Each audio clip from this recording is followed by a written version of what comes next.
Bantuan diperjelas, bantuan dipastikan, bantuan harus tepat sasaran, bantuan dalam arti untuk keselamatan para pengungsi itu harus cepat tepat.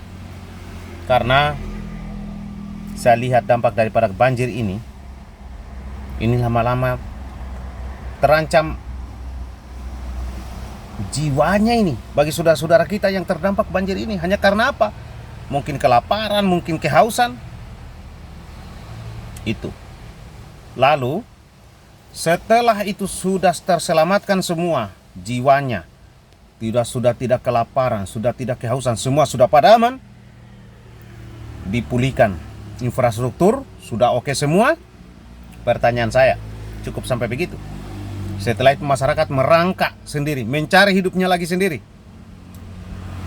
Terus bagaimana dengan perusahaan-perusahaan itu yang olah-olah kayu di hutan?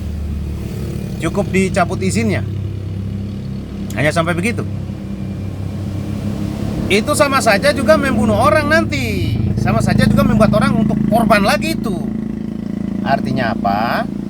Sudah dipulihkan semuanya, ekonominya sudah pulih, sudah normal kembali korban-korban di Sumatera ini, infrastruktur sudah pada oke. Di hulunya itu penyebab banjir ini tidak diselesaikan. Oh, 5 tahun ke depannya, mungkin 2 tahun, 3 tahun, atau 10 tahun ke depannya terjadi lagi, parah lagi Pak.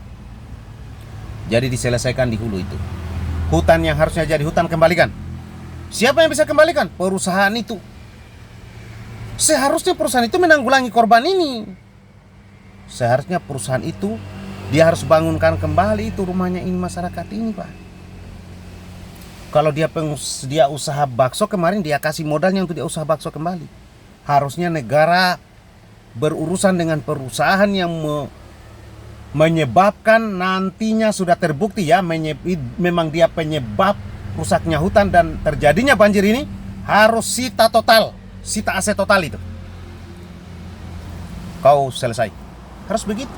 Itu kalau betul-betul pemimpin yang betul-betul peduli terhadap rakyat dan kemanusiaan serta seluruh ciptaan Tuhan di alam semesta ini. Ini bukan cuma manusia Pak. Ini habisin. Ciptaan Tuhan itu hancur semua. Habis semua. Pemimpin kalau betul-betul cuma pemimpinnya nggak nyenyak tidur ini. Nyenyak tidur Pak. Tapi kalau pemimpin, kalau bukan pemimpin susah. Apalagi kalau pedagang Pak. Kalau pedagang bicara untung rugi lah. Ya, kita sebagai rakyat jangan diam. Saya lihat ini yang mereka takut sebenarnya maling-maling dan penjahat, segala macam jenis penjahat di Indonesia ini.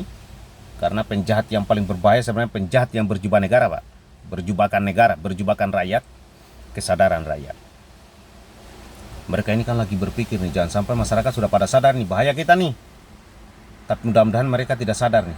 Mudah-mudahan mereka masih bersyukur dengan kita kasih bansos 900, 300 ribu, 600 ribu. Itu sebenarnya doa mereka, kita nggak sadar. Biar sudah diperlakukan begini, sudah banyak korban saudara-saudara kita di Sumatera ini, kita diharapkan tidak sadar sebenarnya. Jangan sadar, tetap bodoh tolol terus. Sedikit kita bersuara dibilangnya, kamu terlalu banyak bicara, mau apa yang kau tidak syukuri? Sudah kau dikasih bansos juga tiap bulan, 3 bulan, 4 bulan. Di mana di pemerintahan Republik Indonesia ini kalau bukan saat ini kalian dikasih bansos? Itu kan kalau ada pikiran-pikiran begitu, itu pikirannya orang bangsat, orang bodoh, orang tolol, goblok itu. Jadi kita rakyat juga jangan juga hanya karena sudah dikasih bansos-bansos ini sudah enak juga kita berpikir. Jangan. Ya, kita harus lihat keadaan secara keseluruhan ini. Rusaknya alam ini bagaimana sudah terjadi korban di Pulau Sumatera. Itu saudara yang bisa saya sampaikan pada kesempatan sore hari ini. Merdeka.